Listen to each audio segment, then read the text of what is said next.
Hello everyone, in this video, we will immediately start with the shocking facts about KAUFMO's disappearance and why pomni will be the key to saving him, as well as other heroes. Every 4 days we expose interesting facts and theories about the amazing digital circus. Don't forget to sign, like and click on the bell, and we begin. None of the leaks mention KAUFMO's fate, but I decided to combine my best theories about our favorite clown KAUFMO. Perhaps he deliberately turned into a multi-eyed monster. Let me elaborate on this. Inscriptions cover every inch of his room exit. No exit and no exit. However, at first glance, an ordinary cane administrator seemed to be the biggest evil in the circus of numbers. It seemed that his only intention was to mock the inhabitants of the circus. As soon as the clown realized the scale of this realization, he was possessed by an obsession to escape from the amazing digital circus. KAUFMO not only saw this, but also discovered that cherished door. Just like pomni did, inside, he visited and captured in his drawings the same gloomy rooms where pomni wandered in the first episode. We understand that this may not be an escape from virtual reality, but rather another location created by Kane, fulfilling the wishes of the inhabitants of the circus. However, Kane has not yet revealed it, as work on it is still ongoing. Upon entering the place, it became obvious that it was not fully prepared. The multitude of insects present in pomni further reinforced this observation. KAUFMO was reminded once again that there is no escape from the chaos of the circus. The impact of Aang's hidden truths has greatly influenced her a new member of the digital circus team. This revelation plunged the impressionable and mentally retarded KAUFMO into a state of complete apathy. It was only after walking through familiar places in real life that these realizations became apparent. KAUFMO, driven by desperation, decided to embark on a journey led by a digital circus. One of the paintings depicts an abstract version of himself, serving as a reminder of who he once was. The inscription on the painting shows that KAUFMO foresaw his transformation into a monster and even deliberately decided to capture this moment with the help of art.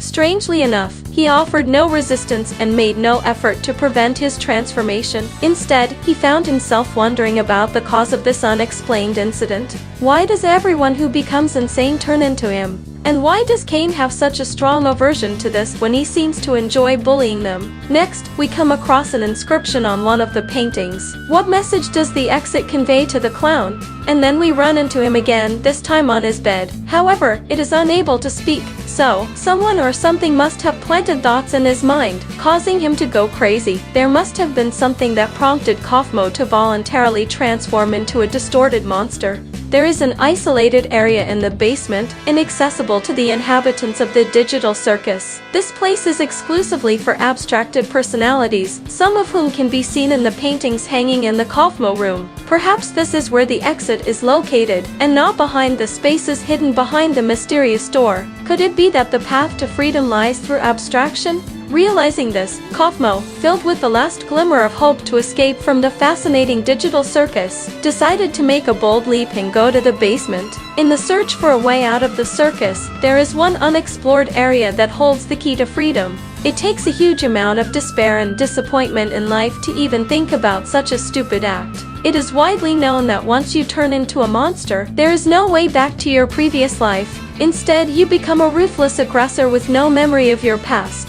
KAUFMO was well aware of this, as he had witnessed countless people who left the circus only to become monsters, and all witnessed the terrible consequences. KAUFMO, once a recognizable character, now finds himself in a quandary. His friends, once familiar faces, are now unrecognizable to him. Their words go unheeded as he mindlessly attacks everything that comes into his field of vision. It is unlikely that our clown in such a state would actively seek a way out, even if he were locked in the basement. The question remains, who could have organized this transformation of KAUFMO into an abstract monster? Although many people mistakenly believe that it was Kane who caused the metamorphosis of KAUFMO, I must inform you that this assumption is a serious misconception. If you look deeper, it becomes clear that the message depicted on the mural is too conspicuous to go unnoticed by anyone.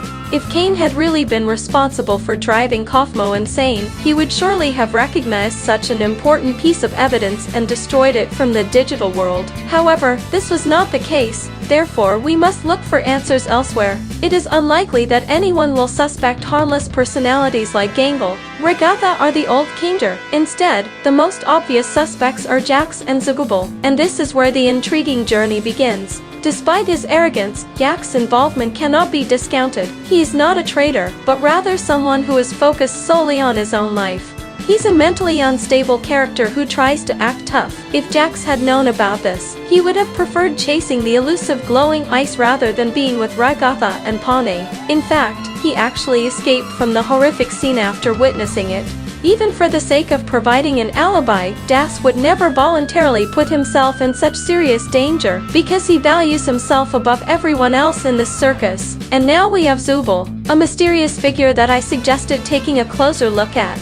Many people don't even think about her identity, as the pilot episode intentionally avoids revealing her. It is clear that this was done intentionally. Even after she lost all parts of her body, her presence could still be felt. It's amazing that KAUFMO gave up so easily. The decision to escape from the cursed circus may be in the room opposite the corridor, since this interpretation fits perfectly with the surrounding environment. In the climactic scene of the pilot episode, we were presented with an unsuccessful desktop with a computer and headset. Kane knows about the possibility of escape, but skillfully hides it by creating a void, unknowingly misleading everyone, including pomni, who managed to enter through this door. After careful analysis, pomni will come to the realization that she has been deceived. After a long time, pomni will finally be able to convince Ragatha that all the words about the exit are actually true. She will have only one thing left to do to prove to everyone else that the exit really exists and is not an ordinary joke among the inhabitants of the digital space. In his relentless quest to justify pomni, Ragatha will go to great lengths. It will take several days, perhaps even weeks, for everyone to recognize and believe in her efforts. And as soon as that happens, the real excitement will begin. Of course, I could continue this theory further, but it is important for me to hear your opinion about this theory in the comments at the moment. That's all. I wish you all the best and good luck.